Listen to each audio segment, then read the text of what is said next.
बिस्मिल्लाहिर्रहमानिर्रहीम। अस्सलाम वालेकुम dear students, welcome back students. इससे पहले हमने लेक्चर 2 कवर किया था और ये जो है हमारा लेक्चर नंबर 3 है। ठीक है, लेक्चर नंबर 2 में हमने जो बेसिकली डिस्कस किया था वो था कलवर्ट। इस लेक्चर में इंशाल्लाह हम ब्रिज को डिस्कस करते हैं और ब्रिज की लेआउट और उसकी सिटिंग और उसकी जो कैलकुलेशंस है, उसकी स्क्यू लेंथ जो है वो किस तरह होती है, सो हम उसको डिस्कस करते हैं। इसके अलावा ये जो ब्रिज है बेसिकली इसकी अगर मैं आप लोगों के साथ पिक्चर शेयर करूं तो ये है वो ब्रिज। और ये आमतौर पर जो है वो सऊदी अरबिया में है और एमओटी का एक प्रोजेक्ट है जो मिनिस्ट्री ऑफ ट्रांसपोर्टेशन है। और एक आप कह सकते हैं इसका प्रोजेक्ट का जो नाम है वो है, इधर था तकरीबन ये design of Al Qassim Mecca Al Mukarramah expressway. ये अल कसीम का जो एक साइड अल कसीम को जाता है और दूसरा साइड ये मक्का को बेसिकली लिंक करता है। और इसकी जो लोकेशन मैप है वो भी मेरे पास है, ये आप देख सकते हैं। ये आपका ये जो मक्का है वो एक्सप्रेसवे है, मक्का अल कसीम एक्सप्रेसवे है और ये इसके ऊपर एक रोड बन रही है। ठीक है, एक ब्रिज है। और इसी तरह आप इधर भी देख सकते हैं। ठीक है, और इधर भी है। ठीक है, यहाँ बेसिकली अगर आप देखें तो नॉर्थ की डायरेक्शन अगर हम इसको इस तरह कंसिडर करें तो इस डायरेक्शन में है। ठीक है, लेकिन इस टाइम में एक मसला है जो कि मैं आप लोगों के साथ शेयर करूंगा कि मैंने क्यों इसको इस तरह जाहिर किया है। ठीक है, सो लेट्स सी। इस लेक्चर में बेसिकली हम क्या करते हैं कि इस लेक्चर के फर्स्ट पार्ट में मैं कोशिश करता हूँ कि आपके साथ ये जो दरमियान वाला पोर्शन है वो कवर करूँ और इसका जो नेक्स्ट पार्ट है इस पे मैं इसके अबैटमेंट्स कवर करूँ। ठीक है, so let's start students. Basically इस पिक्चर में आप देख सकते हैं इसका प्लेन व्यू है, टॉप व्यू है और इसका सेक्शनल जो फ्रंट एलिवेशन है वो है। ठीक है, सबसे पहले हम ये जो दरमियान वाला जो पेयर शाफ्ट आप इसको कह लें उसकी डिटेलिंग करते हैं और फिर उसके जो अपार्टमेंट्स है। देखिए इसमें दो पेयर शाफ्ट्स आप दिए गए हैं, एक पेयर शाफ्ट ये है और एक आपका जो पेयर है वो ये है। ठीक है, और इसमें 4 अपार्टमेंट्स है। ठीक है, दरमियान में जो है उसमें एक वो है मीडियन है। ठीक है, और इसमें ई की पॉइंट गिवन है बिल्कुल सेंटर पे और उसके कोऑर्डिनेट्स और उसकी आरडीज जो मेजर या आपका जो मेजर रोड है इस तरह जो जा रहा है उसका आरडी गिवन है और ये जो माइनर रोड है इसकी आरडी गिवन है। ठीक है, इसके अलावा नीचे आप देख सकते हैं कि तकरीबन 4 रोया रोड है, 4 लेन्स रोड है और वो भी तकरीबन खासी एक बहुत बड़ी रोड है। ठीक है, यहाँ पे आप देख सकते हैं तकरीबन ये 65 मीटर राउंड अबाउट इसकी टोटल वेथ है। और इसमें ये मेन रोड का सेंटर लाइन है। बेसिकली ये बात आप याद रखें, ये ब्रिज जो है वो स्क्यू है। ठीक है, और ये जो आप बेसिकली देख रहे हैं ये लाइन, तो ये आपका ब्रिज का सेंटर रोड का सेंटर लाइन है। और ये आप देख सकते हैं कि ये जो डॉट डॉट लाइन आप देख रहे हैं ये आपके ब्रिज का सेंटर लाइन है। इसके दरमियान जो स्क्यू एंगल है वो 85.583 डिग्री है। ठीक है, ये बहुत इंपॉर्टेंट है। और यहाँ पे अगर आप देखें तो यस, अगर आप फ्रंट एलिवेशन देखें तो फ्रंट एलिवेशन में इसके दरमियान में जो पियर्स है बेसिकली, तो उसकी डिटेलिंग ये है। आप देख सकते हैं कि एक पियर्स और उसके पीछे बहुत सारे पियर्स है। ठीक है, ये बिल्कुल ब्रिज का वो सेंटर रोड का सेंटर लाइन शो कर रहा है P1 और ये ब्रिज को हाफ इस तरफ पोर्शन में हाफ इस तरफ पोर्शन में। यहाँ पे आप देख सकते हैं आपके पास स्क्यू एंगल डायमेंशंस गिवन है। 38.056 इसका स्क्यू लेंथ है और 37.042 इसका नॉर्मल लेंथ है। गिर्डर की लेंथ 37.6.8 आई थिंक सो इतनी है। ठीक है, तो ये स्क्यू लेंथ ऑलरेडी गिवन है, आपको कैलकुलेट करने की ज़रूरत नहीं है क्योंकि ज़ाहिर है ये बहुत सेंसिटिव और बहुत हाई लेवल की वो प्रोजेक्ट होती है, इसलिए कलवर्ट पे इतना वो मैटर नहीं करता।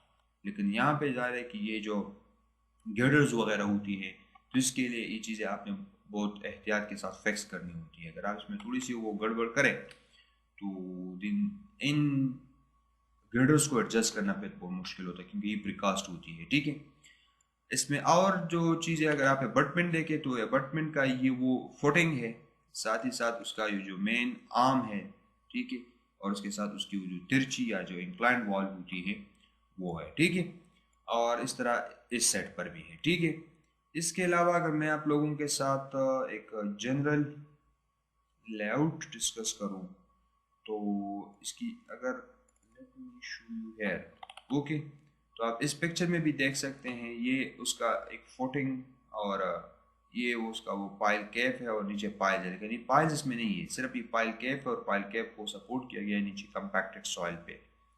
और ये उसकी गर्डर्स है, ये गर्डर जहाँ पे रखते हैं इसको गर्डर सीट आप कह सकते हैं, और ये उसके जो विंग वॉल और अबटमेंट है। ठीक है, और इतनी इसकी डिटेलिंग है, लेकिन इसमें जो मेजर इसकी अंडरस्टैंड करने की जो वो है चीज़ें हैं वो मैं इंशाल्लाह आप लोगों के साथ डिस्कस करता हूँ। इसको आप इधर भी समझ सकते हैं। ठीक है, ये 85.6563 ऑलरेडी मैंने आप लोगों के साथ डिस्कस किया। सबसे पहले हम लेआउट करते हैं, कोऑर्डिनेट्स कैलकुलेट करते हैं इस वाले के लिए। ठीक है, ये हमारा लेफ्ट हैंड है, याद रखें, दिस इज़ माई, अगर आप इसको इस तरह देखें तो this is my left hand side और this is my right hand side.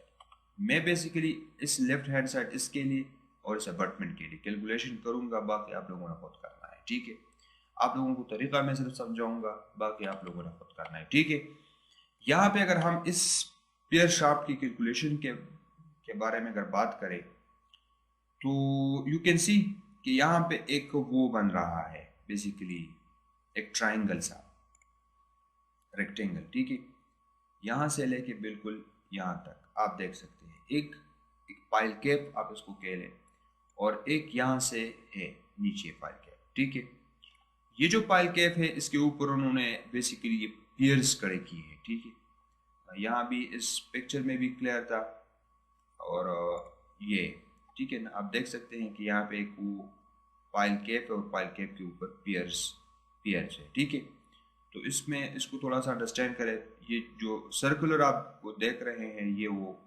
Piers है। ठीक है, अब ये जो पियर शाफ्ट आप इसको कह लें या पाइल पियर के नीचे जो उन्होंने कंक्रीट की जो फुटिंग बनाई है वो, इसकी विड्थ यहाँ पे गिवन है 7.2 मीटर। ओके, इसकी लेंथ भी 20.7 यहाँ पे गिवन है। मैं आप लोगों के साथ ज़रा डिटेल में इसको डिस्कस करता हूँ। इसमें जो अहम चीज़ें हैं हमें वो डायमेंशन की ज़रूरत है। दूसरी जो अहम मालूम चीज़ है इंफॉर्मेशन है वो ये कि ये रोड का सेंटर लाइन जो है, centre line of the road, ये बिल्कुल ब्रिज के मिड पॉइंट से गुजर रहा है।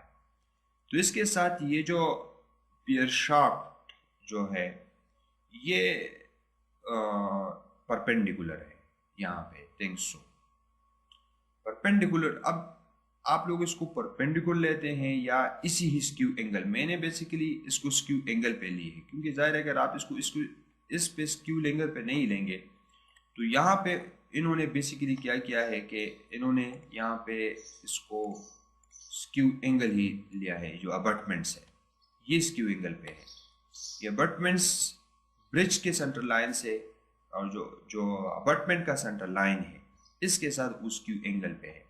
तो इस वजह से ये भी फिर स्क्यू एंगल में होंगे, क्योंकि जाहिर है कि ये इनकी जो डायरेक्शन है इसके साथ एडजस्ट होनी चाहिए, ताकि ये जो गिर्डर्स है फिर वो एडजस्ट। अगर आप इसको राइट एंगल पे रखें और वो स्क्यू एंगल पे हो तो फिर तो उसमें वो आएगी, वो नॉर्मल नहीं होंगे, एक दूसरे को स्क्वायर शेप में नहीं आएगी। ठीक है ना, तो यहाँ जो एंगल बनेगा बेसिकली वो है स्क्यू एंगल, यानी कि ये जो 85 है तो यहाँ भी बेसिकली इसके साथ अगर मैं आप लोगों को शो करूँ, यहाँ जो एंगल है ये जो आपका वो जो पियर शाफ्ट की जो फुटिंग है बेसिकली, तो इसका एंगल भी मैंने यही 85 कंसिडर किया है और इसका जो एक्सटर्नल एंगल है वो 94.44।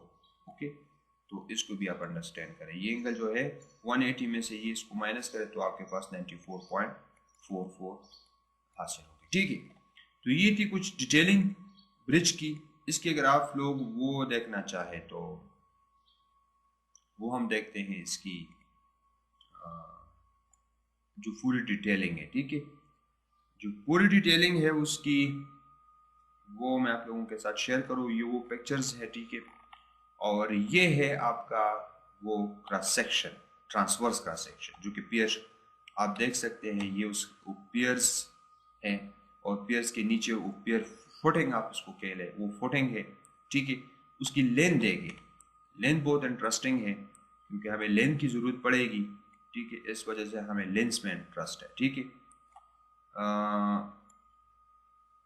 देखिए यहाँ पे 20.70 इनका मतलब है ये नॉर्मल डायमेंशन है। अब इसका स्टेप साफ जाहिर होता है कि ये नॉर्मल है, इसको आपने स्क्यू लेंथ में कन्वर्ट करना है। दिस मीन्स कि ये जो पियर शाफ्ट है ये स्क्यू एंगल पे। ठीक है, तो इस 20.700 को आपने डिवाइड करना है किससे? स्क्यू एंगल से, काज ऑफ स्क्यू एंगल।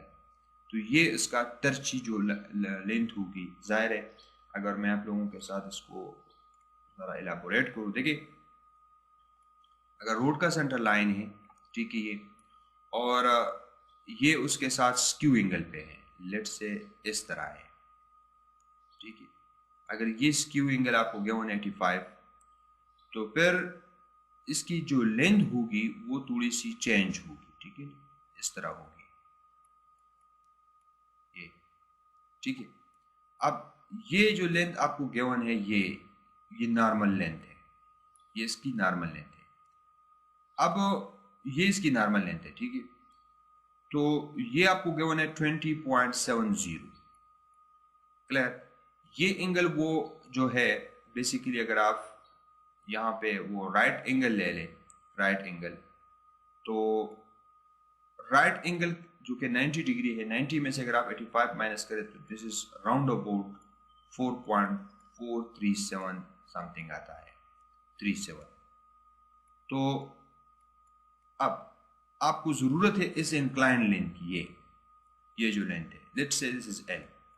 अब यू नो कि काज किसके बराबर होता है? काज थीटा किसके बराबर होती है?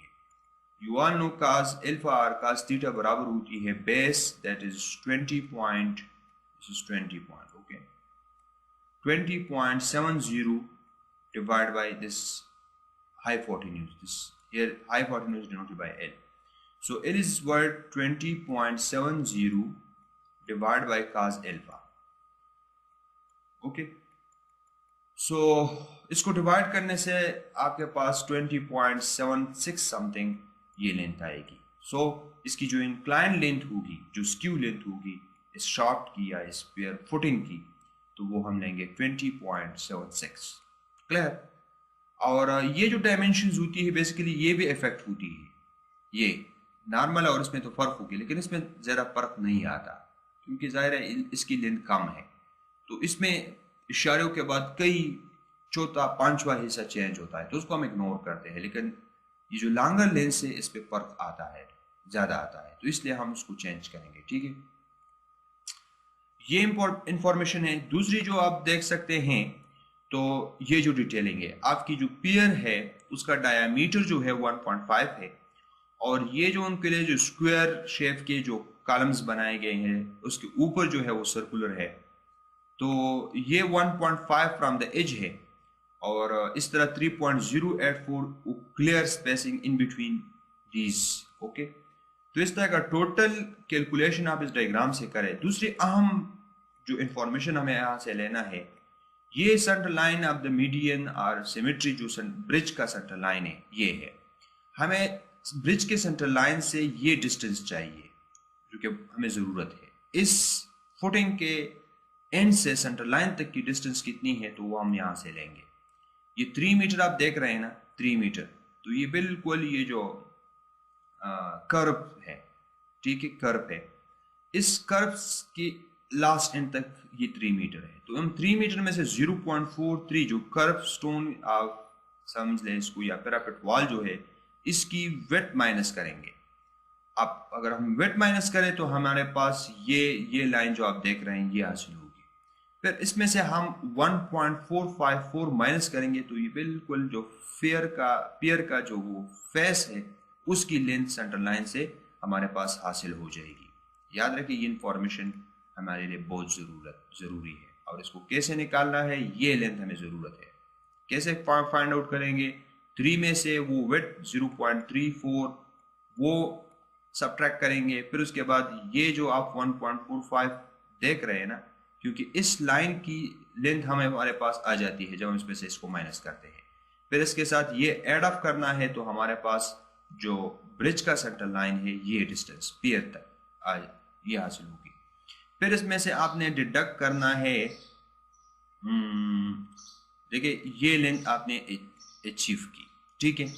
अगर आप इसके साथ 1.5 का हाफ जमा करें, 1.5 चूंकि ये इसका डायमीटर है, 1.5 को डिवाइड कर दे, ये जमा कर दे, तो आपके पास पियर की सेंटर लाइन तक डिस्टेंस हासिल होगी। फिर पियर के सेंटर लाइन से आपने ये जो 2.1 आप देख रहे हैं, 2.1 ये एक्चुअली ये डिस्टेंस है। तो 2.1 का अगर आप हाफ माइनस करेंगे तो फिर आपके पास ये डिस्टेंस हासिल होगा। और फिर ये जो डिस्टेंस है ये 1.5 है। 1.5 अगर आप इसमें से फिर माइनस करें मजीद तो ये एच की डिस्टेंस आपके पास हासिल होगी, जो कि बहुत हमें ज़रूरत है इस डिस्टेंस की। ये 4.0204 समथिंग बनता है। अब ये हम कैलकुलेशन में यूज़ करेंगे। अगर आप लोगों को मैं इसकी पिक्चर दिखा दूँ, ये सबसे पहले आपको ये कैलकुलेशन क्लियर होनी चाहिए। यहाँ पे आप लोगों को कोई मसला नहीं होना चाहिए, ठीक है। ब्रिज के सेंटर लाइन से ये जो फुटिंग का जो एंड है ये कितनी डिस्टेंस पे है, जो आप लोगों के साथ मैंने डिस्कस की, ठीक है। नेक्स्ट जो है ये उसका वो प्लान टॉप व्यू है। और यहाँ टॉप व्यू में भी आप देख सकते हैं, देखिए ये ब्रिज का जो सेंटर लाइन है, ये इस ब्रिज के सेंटर लाइन से ये जो आप डॉट देख रहे हैं ना, ये वो फुटिंग है। पियर्स के लिए जो फुटिंग बनाई गई है वो ये है। यहाँ भी ये एंगल जो है बेसिकली इस एंगल को ज़रा इस पर गौर करें। ये एंगल जो है 85 में ले रहा हूँ क्योंकि ये कहता है कि स्क्यू है और इसकी ये नॉर्मल डायमेंशन है। ये 20.7 ये कहता है कि ये नॉर्मल डायमेंशन है। तो इसकी स्क्यू लेंथ कितनी होगी, इस तरह अगर स्क्यू हो तो इसको cos 4.435 से डिवाइड कर दें तो यह उसको आपको वो स्क्यू एंगल देगा, ठीक है। इसी तरह आप देख सकते हैं यहाँ पे कि इसकी जो वेट है, वेट जो है वो 7.2 है। अगर 7.2 को आप cos से डिवाइड करते हैं तो उसमें इतना बड़ा फर्क नहीं आता है, तो इसलिए हम 7.2 ही लेते हैं, ठीक है। हमारी जो इंटरेस्ट है वो इस डिस्टेंस में है। इस डिस्टेंस को आप लोगों ने मैंने पिछले एक्सप्लेन किया कि ये हमने कैसे फाइंड आउट करना है। 3 में से वो 0.35 और फिर उसके साथ ऐड अप करना है 1.5, फिर उसमें से 2 माइनस करना है और फिर अगेन 2 का हाफ माइनस करना है और फिर 1.5 इसमें फर्दर है। ये तकरीबन 4.02 समथिंग आती है, ठीक है। और याद रखिए ये जो आपके पास है ये आमतौर पर ये आपका वो है राफ्ट की फुटिंग है, पियर की फुटिंग है। इससे फर्दर उन्होंने जो खुदाई करनी है वो 2 मीटर एक्स्ट्रा खुदाई करनी है, ठीक है ना। तो पूरी अगर आपने ट्रेंच की लेआउट करना है तो ट्रेंच फिर इससे 2 मीटर की अपसेट पे है, ठीक है। ये बात भी आप याद रखें। नेक्स्ट जो है वो क्या है, लेट्स सी, ये वो क्रॉस सेक्शन है। यहाँ पे आप देख सकते हैं कि वो जो फुटिंग है उसकी विड्थ जो है उन्होंने 7.2 लिया है, ठीक है। इसकी डेप्थ भी है 1.5 और ये उसके ऊपर स्क्वायर ब्लॉक बनाई गई है और उसके ऊपर उन्होंने पियर खड़ी की है, ठीक है। स्क्वायर ब्लॉक की जो साइज है वो भी 2.1 बाई 2.1 मीटर है, ठीक है। यहाँ पे आप लोगों को अब क्लियर होगा, ठीक है। यहाँ आप देख सकते हैं कि 7.2 ये वो राफ्ट है, पियर की नीचे जो राफ्ट है वो ये उसकी डिटेलिंग है। 7.2 मीटर उसकी विड्थ है और इसकी जो नॉर्मल डायमेंशन है 20.70 है। तो इसको इंक्लाइन डायमेंशन स्क्यू लेंथ में कन्वर्ट करना है। ये उनके वो स्क्वायर ब्लॉक्स नीचे जो बनाए गए हैं उसके ऊपर वो सर्कुलर पियर्स है, ठीक है। बाकी डिटेलिंग के साथ हमारा काम नहीं है, ठीक है, वो स्ट्रक्चर डिटेलिंग के साथ है। ये वो फाइनल इंफॉर्मेशन है जो कि मैंने इनसे निकाली है। Centre line of the bridge आप देख सकते हैं, centre line of the road आप देख सकते हैं। यहाँ आप देख सकते हैं 4.024 metre from the centre line of the bridge to this point, basically जो कि पियर की जो राफ्ट है इसकी इस पॉइंट तक ये डिस्टेंस है, ये 4.024 मीटर आता है। याद रखिए ये स्क्यू, मैंने स्क्यू में कन्वर्ट की है, ठीक है। और फिर आप देखें कि ये इस पॉइंट को मैंने एम से डिनोट की है। ये मेरा लेफ्ट हैंड साइड है और ये मेरा राइट हैंड साइड है, ठीक है। स्टेशंस गिवन है, कोऑर्डिनेट्स गिवन है, और ये डायग्राम आप लोगों को क्लियर मैंने कर दी। ये जो 220.7 है ये नॉर्मल डायमेंशन है, इसको स्क्यू में कन्वर्ट करना है। इसकी वेट इस राफ्ट की वो 7.2 मीटर है, ठीक है। तो आई थिंक सो अब आप लोगों को क्लियर होगा। सबसे पहले हमें जो डिटरमिन करना है लेआउट के लिए वो करना है लेफ्ट हैंड बेरिंग, ठीक है। कैसे फाइंड करेंगे? देखिए इसमें जो सबसे अहम जो मसला है मैंने आप लोगों को पहले भी बता दिया कि इसमें हमारे पास ना तो बेरिंग है और ना तो हमारे पास दूसरा कोऑर्डिनेट है दूसरे पॉइंट के। इसलिए यहाँ जो मैं जाहिर है जो कर रहा हूँ बेसिकली वो मैं इसकी नॉर्थ को एस्यूम कर रहा हूँ, लेकिन आप लोगों ने एस्यूम नहीं करना है, आप लोगों ने इसकी नॉर्थ को फाइंड आउट करना है, इसकी बेरिंग को। ये आप इस नक्शे में आप बेसिकली देख सकिए क्या, यहाँ जो एज्यूम नॉर्थ है तकरीबन जो कि गूगल अर्थ की है पिक्चर वो इस डायरेक्शन में है, लेकिन आपको दिया जाएगा बेसिकली आपने इसके लिए डिमांड करना है कि नॉर्थ इसकी बेरिंग क्या है, या इस के ऊपर किसी दूसरे पॉइंट को, क्योंकि अगर आपके पास दूसरा पॉइंट है तो आप 2 पॉइंट होने की वजह से आप फिर बेरिंग फाइंड कर सकते हैं। यहाँ भी आप देख सकते हैं कि ये बिल्कुल अगर आपके पास इस मेजर रोड है इसके ऊपर अगर कोई दूसरी आरडी का पता चल जाए स्ट्रेट तो फिर भी आप कर सकते हैं। इसी तरह इस माइनर रोड के ऊपर क्योंकि आप देख सकते हैं बिल्कुल स्ट्रेट है।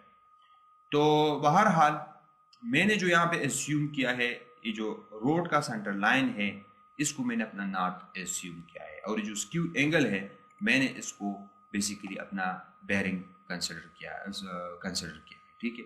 लेकिन आप लोगों ने ऐसा प्रैक्टिकली ऐसा नहीं करना है, ठीक है। आपने सही बेरिंग जो है या रोड की या ब्रिज की सेंटर लाइन की वो फाइंड आउट करना है, या आपने किसी दूसरे पॉइंट की कोऑर्डिनेट्स फाइंड आउट करने का। रोड के ऊपर centre line of the road जो एक्सप्रेस वे है इसके ऊपर अगर पता चल जाए या आपको माइनर रोड के ऊपर पता चल जाए so then you can calculate your bearing, okay. बहरहाल मैंने इसको नॉर्थ कंसिडर किया है, नॉर्थ जो रोड की सेंटर लाइन है मैंने इसको नॉर्थ कंसिडर किया। अब नॉर्थ से जो एंगल बनता है ब्रिज की सेंटर लाइन तक वो है 85.563, ओके, जो स्क्यू एंगल है। अब देखिए ये लाइन जो है इस लाइन की बेसिकली मैंने बेरिंग फाइंड आउट करनी है। तो बेरिंग कैसे फाइंड आउट करोगे? ये इनकी बेरिंग है, ठीक है। ये इस लाइन की जो कि रोड की सेंटर लाइन है लेफ्ट हैंड बेरिंग आपकी ये होगी, ठीक है। और लेफ्ट हैंड बेरिंग कहते हैं या इसको आप 4 बेरिंग कहते हैं, जो भी आप कहते हैं, ठीक है, आपकी मर्जी, लेकिन ये आपका 4 बेरिंग है, ठीक है। अब इसको फाइंड आउट कैसे करना है? देखिए आपकी जो टोटल लाइन की जो एंगल है 180 है ना, तो ये 85 तो गिवन है। अब ये एंगल कितनी होगी? ये आप लोगों को मैंने पहले भी बताया था, ये एंगल इसकी है 94.44 डिग्री। सो अगर आप इसमें से माइनस करें 94 पॉइंट जमा कर दे 85 में से जमा कर दे तो आपके पास ये बेरिंग आ जाएगी, ठीक है। लेफ्ट हैंड बेरिंग कैलकुलेट कर देंगे आप। फिर नेक्स्ट क्या है? सो चलो इसको देखते हैं, ये बहुत ज़रूरी है। ये उस शाफ्ट की फुल डिटेलिंग मैंने आप लोगों के साथ डिस्कस की, ठीक है। 11.2 जो आप देख रहे हैं ना इस ट्रेंच की वो साइज है, ठीक है ना, रॉफ्ट की नहीं है। 24.7 ये 2 मीटर गैप सेट है। ये वो आपके पास जो ब्लू कलर के आप देख रहे हैं ये वो रॉफ्ट है, ठीक है। और डायमेंशन आप देख सकते हैं, ठीक है। नेक्स्ट जो है हमारे पास अबटमेंट्स है, तो अबटमेंट्स को हम बाद में करते हैं, ठीक है। उसको हम बाद में एक्सप्लेन करते हैं। हमारा जो पियर है उसकी कैलकुलेशन में आप लोगों को समझाता हूँ, ठीक है। ये उसकी वो है अपार्टमेंट्स की डिटेलिंग है, ठीक है। हाँ, ये वो स्क्यू एंगल की वो कैलकुलेशन है मैंने की है। अब बाद में मैं इंशाल्लाह आप लोगों के साथ डिस्कस करूंगा। ये बटमेंट्स की 14.50 उसकी वो लेंथ विड्थ है। तो और उसका जो इंक्लाइन डायमेंशन मैंने एक्स एज्यूम किया है, और 90 के साथ अगर इसको हम कंपेयर करें तो जाहिर है 90 में से अगर 95 माइनस करें तो 4.437। अब हर एक साइड को, हर एक लेंथ को आपने इस एंगल से डिवाइड करना है cos से, तो आपके पास वो हासिल होगी। देखें, अगर हम कैलकुलेशन की बात करें तो सबसे पहले हम कैलकुलेट करते हैं calculation of easting and northing for layout. ठीक है, ये तो आप लोगों को गिवन है। ठीक है, करना आप लोगों ने लेफ्ट हैंड बेरिंग कैलकुलेट करना है। आप लोग की ऑलरेडी ये जो ब्रिज का सेंटर लाइन है और रोड का सेंटर लाइन है, तो रोड के सेंटर लाइन को मैंने अपना नॉर्थ एज्यूम किया। अब नॉर्थ से जो स्क्यू एंगल है ये मेरा बेरिंग बनता है। इसके साथ मैंने ये 94.44 को एड अप करना है, जो कि मेरे पास वो उस लाइन की जो रोड की सेंटर लाइन जो है उसकी 4 बेरिंग लेफ्ट हैंड बेरिंग, क्योंकि मैंने लेफ्ट हैंड साइड जाना है तो लेफ्ट हैंड बेरिंग होगी। यहाँ पे आप देख सकते हैं। फिर राइट हैंड बेरिंग क्या होगी? राइट हैंड बेरिंग का मतलब ये कि इस साइड वाली के लिए, या इसको आप बैक बेरिंग कह ले। एक अगर आपकी 4 बेरिंग है तो दूसरी आपकी बैक बेरिंग होगी। तो जाहिर है ये 180 के बराबर है, तब 3 उसमें फर्क है, तो उसमें से हम इसको माइनस करेंगे तो 0।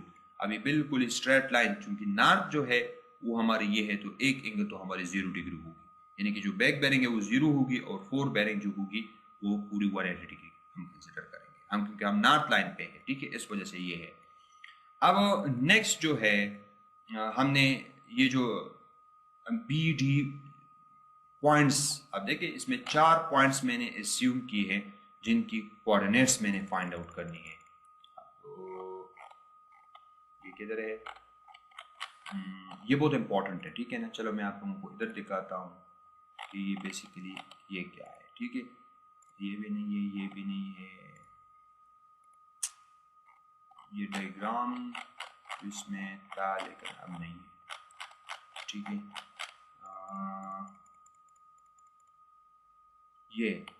ये पॉइंट्स आप देख रहे हैं ना, ये points A C B D, ये मेरे लेआउट पॉइंट्स हैं। मैंने बेसिकली इनके कोऑर्डिनेट्स फाइंड आउट करने हैं।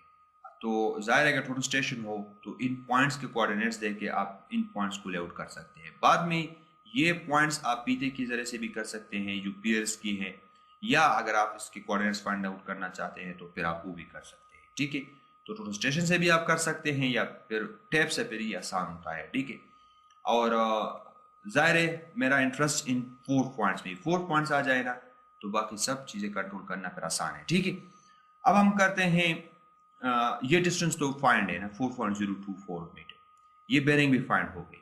अब ये जो पॉइंट है, ये जो लाइन बन रहा है, इसकी बेरिंग मेरे पास आ गई। ठीक है, इस सेंटर लाइन से बेसिकली ये पॉइंट बी जो है वो 2.55 प्लस 2.1 मीटर के डिस्टेंस पे है, और ये पॉइंट बी उतनी ही डिस्टेंस पे है। मैंने जो फाइंड आउट करनी है ये बेरिंग फाइंड आउट करनी है। इस लाइन की जो बेरिंग बनती है, ये मेरे नॉर्थ की डायरेक्शन है ना, ये मेरी नॉर्थ है। अब इस नॉर्थ से जो है वो बेसिकली ये बेरिंग कितनी है एक, और ये बेरिंग कितनी है इस लाइन की। ठीक है, लेंथ तो है, मेरे पास बेरिंग नहीं है। अब जाहिर है मेरे पास 180 वो बेरिंग है, तो ये जो एंगल बनता है, ये याद रखिए, ये जो एंगल दरमियान में यहाँ पे है ना, ये 85 है, 90 नहीं है। तो ये 85 अगर इधर है तो इधर भी 85 होगी। ठीक है, तो मैंने अगर 4 bearing of this line, the road की जो सेंटर लाइन है, इसकी जो लेफ्ट बेरिंग या 4 बेरिंग है, इसमें से अगर मैंने ये 85 एड अप किया तो मेरे पास ये लाइन, इस लाइन की बेरिंग हासिल होगी। इसी तरह अगर मेरे पास ये लाइन है, इसकी बेरिंग है, तो इसमें से अगर याद रखें इसकी जो, अगर ये साइड 85 है तो वो साइड 94.44 होगी। तो फिर मैंने 180 जो कि ये बेरिंग है, उसमें से ये इंटीरियर एंगल को माइनस करना है। अगर ये 94 है तो इसकी ये वाली साइड भी 94 होगी।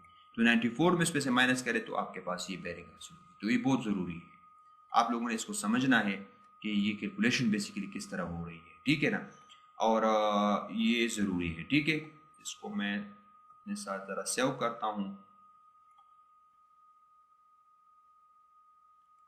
ये एक पॉइंट्स आपको क्लियर हो जाए ना तो बाकी आसान है। ठीक है, बाकी इनको समझना आसान है। ठीक है, लेट मी, ठीक है, तो आपको वो तो क्लियर होगा, ठीक है।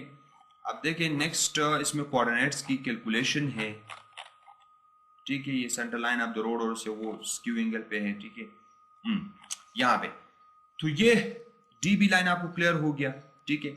अब डीबी लाइन के हमने कोऑर्डिनेट्स फाइंड आउट करनी है।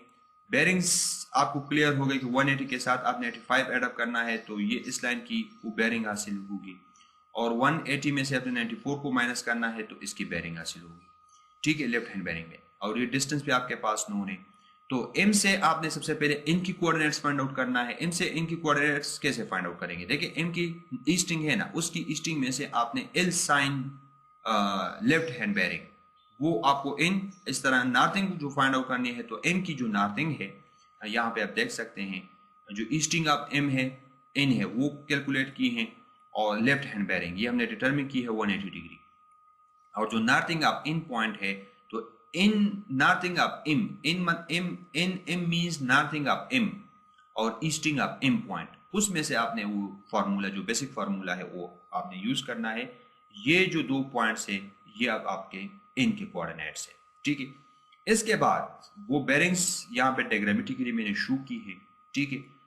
हमारे पास जो डीबी लाइन है इसकी 4 बेरिंग और बैक बेरिंग इसकी जरूरत है। तो 4 बेरिंग जो डीबी लाइन की है वो ये है, ये लाइन आप देख रहे हैं ना, ये तो 180 हमारे पास तो ये है, तो 180 के साथ ये एंगल ऐड कर दो जो कि 85 है।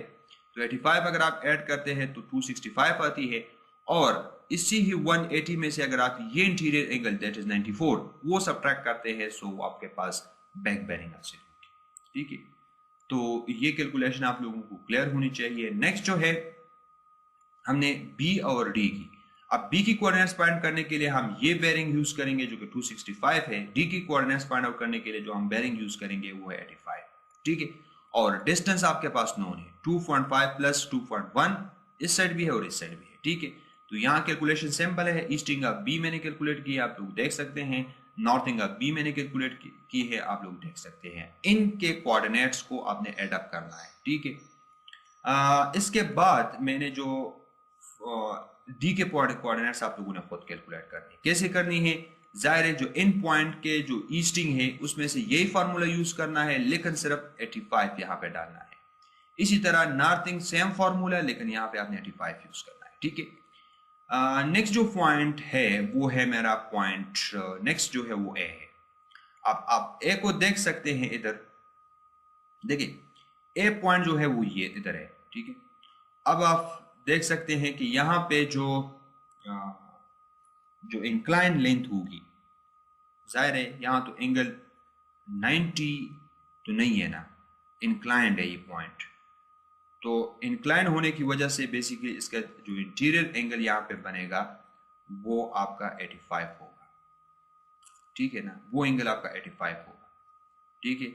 एक साइड ये जो ट्रायंगल बेसिकली बन रहा है ना, अगर मैं आप लोगों को शो करूँ, ये इसको थोड़ा सा समझना है, ठीक है ना। क्योंकि फॉर एग्जांपल ये मेरा ब्रिज का रोड का सेंटर लाइन है ना, तो ये बेसिकली इस तरह है। ये जो डीबी लाइन है ना, डीबी ये लाइन बेसिकली इस तरह है। अब ये मेरी जो एंगल है वो 85 है, और ये मेरी एंगल जो है वो 94 है। तो देखिए इसकी लाइन जो है वो इंक्लाइंड है, ठीक है। इसी तरह ये भी है। इस डायग्राम को आप समझें, क्योंकि स्क्यू में ये कैलकुलेशन थोड़ी सी वो होती है। अब यहाँ पर आप देख सकते हैं कि ये 94 होगी, क्योंकि जाहिर है अगर मैं इसको पैरेलल करूं इस तरह, ठीक है, तो ये एंगल इधर भी होगी, ठीक है ना। और अगर मैं इसको थोड़ा सा वो एस्यूम करूं तो ये मेरी 94 है ना, तो ये 94 होगी, ठीक है। तो इस तरह ये एंगल 94 है, ये बात आप याद रखें। इसी तरह अगर आप यहाँ पे आते हैं तो ये एंगल आपका 85 होगा, ये बात याद रखिए। अगर यहाँ पे 85 है ना, तो यहाँ पे 85 होगी, ये बात आप याद रखें। क्योंकि जो पैरेलल थ्योरम है कि जब दो लाइंस आपके पैरेलल होंगे उसके ऊपर कोई इंटरसेक्शन आता है तो किस तरह वो एंगल, मैंने पहले लेक्चर और दूसरे लेक्चर में ये थ्योरम्स एक्सप्लेन किए हैं, ठीक है। तो ये आपका 85 होगा। तो अगर हम इस पॉइंट सी की कोऑर्डिनेट्स फाइंड करेंगे तो फिर हम ये एंगल यूज करेंगे, और बाहर की एंगल जो है वो 94 है, याद रखें। लेकिन इससे सबसे आसान तरीका आप ये ले लें, एंगल्स को छोड़े आप, ठीक है। अब देखिए, मेरे पास इस लाइन की, ये मेरी नॉर्थ की डायरेक्शन है ना, नॉर्थ की डायरेक्शन का ये बेरिंग तो मेरे पास नोन है, जो which is known as 180 degree. अब याद रखें, ये लाइन और ये लाइन पैरेलल है, तो इससे इसका मतलब ये है कि इस लाइन की जो बेरिंग है इस लाइन की बेरिंग भी होगी। सिंपल, इन एंगल्स को छोड़ दे आप, ठीक है। इस सिंपल, अगर ये लाइन, दोनों लाइंस पैरेलल है, जो कि पैरेलल है, ठीक है, तो ये इस लाइन की जो बेरिंग होगी इस लाइन की भी वो बेरिंग होगी। इसी को मैं यूज करता हूं और मैं अपनी कैलकुलेशंस जो है वो करता हूं, ठीक है। तो वो बेरिंग मैंने फाइंड आउट की है, ठीक है। अब 85 ज़ाहिर है, मैंने एक्सटीरियर एंगल जो बेरिंग ऑफ इन भी है, जो मेरी अप्रोच है यहाँ पे, तो वो इस तरह है। देखिए, ये इस लाइन की बेरिंग तो मेरे पास है ना, अगर इस लाइन की बेरिंग है तो इसमें से मैं ये एंगल, जो एक्सटीरियर एंगल जो कि 85 मैंने आप लोगों को साथ डिस्कस किया, इसमें से माइनस करें तो आपके पास, अब देखें उसकी चिक पे आ गई, कि ये 180 है। अब दो लाइन पैरेलल है तो 180 जरूर होगी, ठीक है। तो अगर आप ये तरीका अपनाते हैं या वो डायरेक्ट आप जाते हैं तो ठीक है। इसी तरह ईस्टिंग ऑफ ए, जो ईस्टिंग ऑफ बी आपने कैलकुलेट की है वो, और बी से ए तक जितना डिस्टेंस, देखिए नॉर्मल डिस्टेंस 20.7 है, उसको डिवाइड करना है इससे, ताकि ये इंक्लाइन स्क्यू लेंथ हासिल हो, और साइन लेना है। इसी तरह नॉर्थिंग ऑफ ए है, नॉर्थिंग ऑफ बी, और उसको स्क्यू में कन्वर्ट करें, और कैलकुलेशन आप खुद करें। इसी तरह आपने डी सी पॉइंट को कैलकुलेट करना है, यही फार्मूले यूज करनी है, यही साइन एंगल यही यूज होगी, 20.7 ये डिवाइड कर। लेकिन आपने जो बी की ईस्टिंग की जगह पर डी जो आपने कैलकुलेट की है उसकी ईस्टिंग और डी की नॉर्थिंग आपने जमा करना है, बाकी आपने खुद करना है, ठीक है। तो वो आसान है। सी पॉइंट के देखिए, ईस्टिंग ऑफ डी और नॉर्थिंग ऑफ डी, बाकी कैलकुलेशन, एंगल्स, लेंस वो सेम है, ठीक है। तो ये था पूरा कैलकुलेशन आपके पास किसकी, लेफ्ट हैंड साइड के लिए। राइट हैंड साइड अगर आप करना चाहते हैं तो वो भी बहुत आसान है, ठीक है ना। वो मैं आप लोगों को थोड़े हैंड्स दूं, ये आपका वो राइट हैंड साइड है। अब राइट हैंड साइड का जो बेरिंग होगा वो 0 होगा, इस सेंटर लाइन का, जो रोड का सेंटर लाइन है उसकी बेरिंग 0 होगी। अब इसी तरह आप पॉइंट एज्यूम करें कि लेट से कौन से पॉइंट्स की आपने लेआउट करनी है। लेट से वही पॉइंट्स है, ये मेरा लेट से वो है, मेरा पॉइंट है बी, ये है मेरा डी, ये है मेरा बी डैश कर दे, इसे डी डैश कर दे, इसे आप जो भी आप नाम देना चाहते हैं, इसको बी डैश, इसको डी डैश कर दे, इसको ए डैश कर दे, और इसको सी डैश कर दे, ठीक है ना। अब देखिए, इसकी नॉर्थ की डायरेक्शन ये है, लिहाजा इसकी जो इस लाइन की, इस रेड लाइन की जो बेरिंग होगी वो 0 डिग्री होगी। ये आप पॉइंट ले ले एन डैश, ठीक है। अब इसके कोऑर्डिनेट्स आपने कैलकुलेट करनी है। इस एम पॉइंट, ये आपका पॉइंट एम है ना, ठीक है, एम के कोऑर्डिनेट्स है, तो याद रखिए इसकी ईस्टिंग तो वही, एम की जो ईस्टिंग है वही होगी, लेकिन नॉर्थिंग इसकी चेंज होगी, ठीक है ना, क्योंकि जब एंगल बेयरिंग जीरो हो जाती है तो आपका easting I think so same रहता है, नॉर्थिंग चेंज हो जाता है, ठीक है।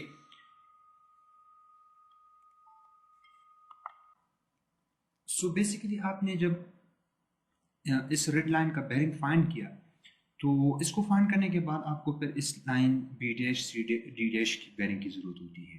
यानी कि अगर इसको मैं 4 बेरिंग कंसिडर करूँ इस लाइन, तो ज़ाहिर है इसकी अपोजिट बेरिंग जो होगी वो मेरी बैक बेरिंग होगी, ठीक है, इस D dash B dash line की, ठीक है। अब इसको फाइंड आउट कैसे करना है, देखिए हमारे पास ये जो एंगल है वो तो 85 है, और इसकी जो बेरिंग है इस रेड लाइन की वो है हमारे पास 0 डिग्री।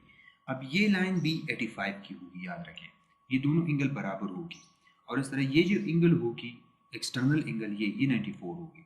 तो इसलिए अगर 0 डिग्री के साथ बेसिकली अगर हम 94 एड अप करें, याद रखें ये एंगल जो है ना, ये लाइन और ये centre line of the bridge जो है ये दोनों पैरेलल है, ठीक है। तो हमें ज़रूरत है बेसिकली इस लाइन की बेरिंग की। तो इसके लिए हमें ज़रूरत है, अगर आप 360 में से ये 94 को माइनस करते हैं, या आप 0 डिग्री के साथ ये एंगल प्लस ये एंगल प्लस ये एंगल, 360 में से 94 माइनस करें, ये आपको तकरीबन 265 डिग्री राउंड अबाउट, क्योंकि इस ब्लू लाइन आ रही है, this is the centre line of the bridge, तो इसकी जो बेरिंग है ये तकरीबन 265 बनता है। तो यही इसकी जो बेरिंग होगी इसकी भी बेरिंग होगी, क्योंकि ये दोनों लाइन पैरेलल्स है। इसके बाद इसकी लेंथ वही है जो कि उस साइड के लिए हमने किया था, और लेंथ में से मल्टीप्लाई कर दे और ईस्टिंग, इस पॉइंट की ईस्टिंग में से जमा कर दे तो आपके पास ये। इसी तरह इसके लिए आप बैक बेरिंग फाइंड करें, बैक बेरिंग के जरिए से जो डिस्टेंस बनता है B dash to D dash, या बैक बेरिंग को मल्टीप्लाई करें इस पॉइंट की जो कोऑर्डिनेट्स है उसमें से जमा करें तो आपके पास डी डैश। वही तरीक़ाकार है, सिर्फ बेरिंग्स आपको पता होना चाहिए। इसी तरह डी डैश, तो ये 0 डिग्री याद रखें, इस लाइन की जो बेरिंग है वो 0 डिग्री है, तो उसी ही 0 डिग्री को इस्तेमाल करते हुए डी डैश के कोऑर्डिनेट में से आपने वो एल साइन थीटा, एल आपकी ये लेंथ होगी, और उसी तरह उसको कास 4.34375 से डिवाइड कर दे, आपको सी डैश का वो आ जाएगा। ठीक है, इसी तरह सी डैश और ए डैश की बेरिंग वही होगी जो डी डैश और बी डैश की होगी। ठीक है ना, तो सी डैश से फिर आप ए डैश के कोऑर्डिनेट्स फाइंड करेंगे। This is the whole procedure which you will do. One thing more, अगर आपको लेट से फॉर एग्जांपल देखिए स्क्यू ब्रिज या जो स्क्यू कल्वर्ट होती है उसकी सबसे बेस्ट सबसे जो लार्जर कम्प्लेक्सिटी होती है, सबसे ज़्यादा कम्प्लेक्सिटी वही होती है कि इसकी डायमेंशन स्क्यू हो जाती है, फिर इसमें नॉर्मल डायमेंशन काम नहीं करते। तो लेट से अगर आपसे कोई ये जो इसकी जो फुटिंग के ऊपर जो ब्लॉक है, स्क्वायर ब्लॉक, इसके कोऑर्डिनेट्स मांगते हैं, ये इसकी लेआउट आपसे चाहते हैं, तो ये सारे लेआउट्स आप फाइंड कर सकते हैं। इसी तरह इसकी डिस्टेंस नोन है, इसकी डिस्टेंस सेंटर से 2.1 है, तो इस पॉइंट की कोऑर्डिनेट्स फाइंड करो, और फिर ये बेरिंग, इसकी बेरिंग, इस लाइन की बेरिंग वही होगी जो इस लाइन की है। तो इसी तरह 2.5 और साइन थीटा प्लस इस पॉइंट की जो कोऑर्डिनेट्स होगी ये आ जाती है। इसी तरह अगर आपके साथ आपसे पेयर की सेंटर की कोऑर्डिनेट्स मांग रिक्वायर्ड हो, तो यहाँ से यहाँ तक की डिस्टेंस फाइंड करो, जो कि आप फाइंड कर सकते हैं। ऑलरेडी मैंने आप लोगों के साथ उसकी वो डिटेलिंग शो की है। ठीक है ना, यहाँ पे आप देख सकते हैं जो सेंटर लाइन की जो डिस्टेंस बनती है ये 1.5 ये है, ठीक है, प्लस 2.5 डिवाइड बाई, या 1.5 इसका डाया है, तो 2.1 डिवाइड बाई 2, तो ये इस तक डिस्टेंस आएगी, और इस पॉइंट की कोऑर्डिनेट्स आपके पास नोन है, तो L cos theta sin theta से आप फाइंड कर सकते हैं। वो इतना मुश्किल नहीं है। ठीक है, इसी तरह ये जो है आपका वाइंड अप हो जाता है ये पोर्शन। एक और पोर्शन, इसमें ये बात याद रखें कि अगर रोड के सेंटर लाइन से आप इसको परपेंडिकुलर कंसिडर करें इस राफ्ट को, लेट से इस तरह आप इसको कर सकते हैं, परपेंडिकुलर भी आप ले सकते हैं। ठीक है, लेकिन इसमें मसला ये होता है कि इसके जो जो ब्रिज है, basically let me show you है, ये जो ब्रिज है आप देखिए, ये जो गिर्डर्स है ना ये इंक्लाइंड है, ये स्क्यू पे है। ठीक है ना, तो जो लास्ट इधर जो ट्रांसम के ऊपर जो लास्ट गिर्डर होगा वो थोड़ा सा बाहर निकलेगा। यू कैन से कि वो थोड़ा सा फॉर एग्जांपल उसकी ट्रांसम अगर आपने 90 डिग्री पे वो सिलेक्ट किया है, तो जो गिर्डर आएगी वो फिर इस डायरेक्शन में आएगी, जो कि खतरनाक है। इस वजह से हमने इसको रोटेट करना है। इस ट्रांसम को बेसिकली ये स्क्यू एंगल पे इसलिए हम एडजस्ट करते हैं ताकि ये जो कर्नर है गिर्डर का ये इसके ऊपर परपेंडिकुलर, तो इस वजह से इसको स्क्यू करना ये ज़रूरी है, वरना आप इसको 90 डिग्री पे भी ले सकते हैं। ठीक है, लेकिन ज़ाहिर स्ट्रक्चर इंजीनियर के मशवरे के मुताबिक आपने ये चीज़ों को फिर करना होता है। ठीक है, इसके अलावा वन थिंग मोर, जो कि ये बहुत इंपॉर्टेंट चीज़ है जो कि मैं आप लोगों के साथ डिस्कस करना, बाज़ औक़ात ब्रिज आप लोगों ने देखे होंगे कि ये तो आमतौर पर सिंपल राफ्ट है जो कि वो प्रोवाइड की, बाज़ औक़ात इस तरह हमारे पास होता है। अक्सर अगर आपने देखा होगा, ये फॉर एग्जांपल आप लोगों के साथ में एक पिक्चर ये देखें, ये आप पाइल कैप देख रहे हैं, पाइल कैप्स होती है और उसके नीचे 4-5 पाइल्स होती है।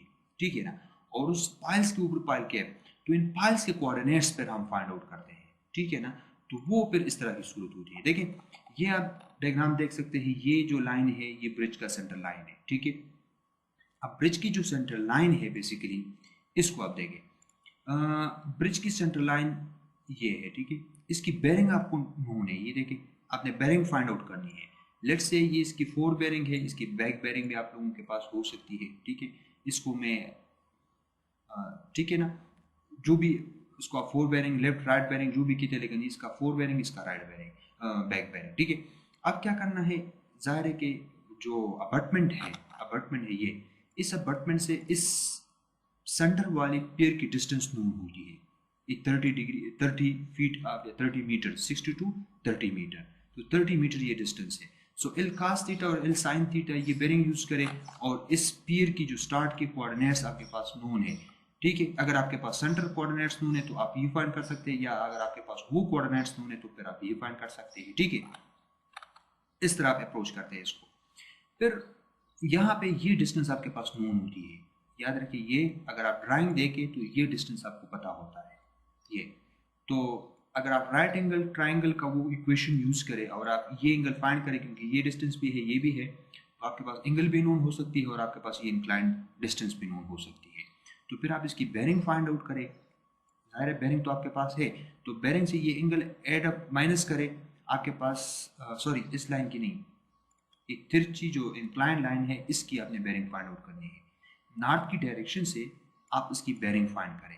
जब आप इसकी बेरिंग फाइंड करते हैं और इसकी लेंथ भी होगी तो फिर आप इसके कोऑर्डिनेट फाइंड आउट कर सकते हैं।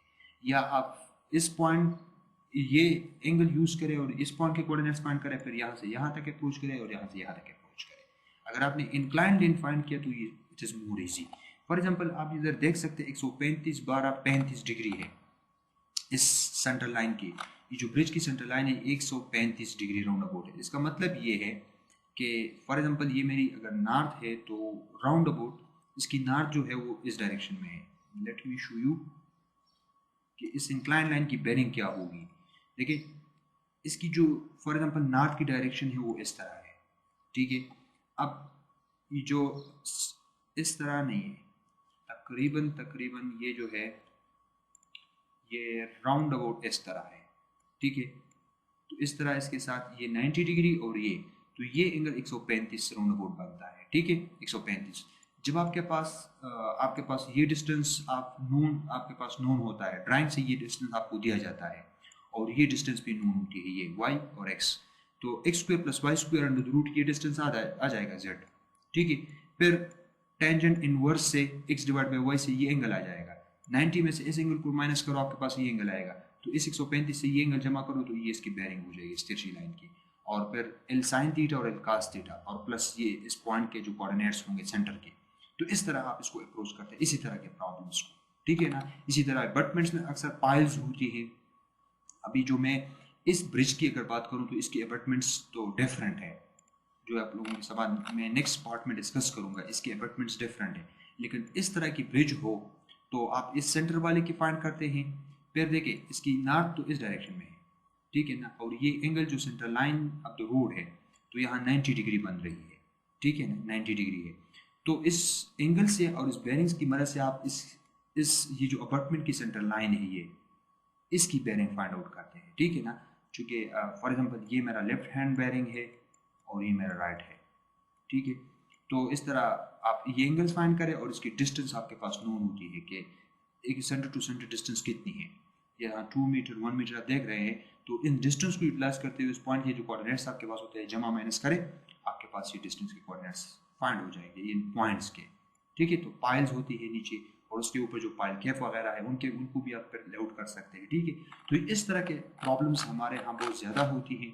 तो अगर इस तरह के प्रॉब्लम आ जाए so you can do it. अगर आपको फिर भी इस किस्म के ब्रिज में मसला हो, मेरे पास है इसकी ड्राइंग में आप लोगों के साथ डिस्कस करूँगा इंशाल्लाह। अगर आपको कोई मसला हो, यहाँ तक आप लोगों को कोई भी मसला हो यू कैन शेयर। मिलते हैं नेक्स्ट पार्ट में से जिसमें हम करेंगे बेसिकली इस ब्रिज के लिए अपार्टमेंट्स की कैलकुलेशन, किसके अपार्टमेंट्स क्या है ड्राइंग समझाऊंगा और उसके बाद उसके कोऑर्डिनेट्स कैलकुलेट करूँगा। So thank you for watching.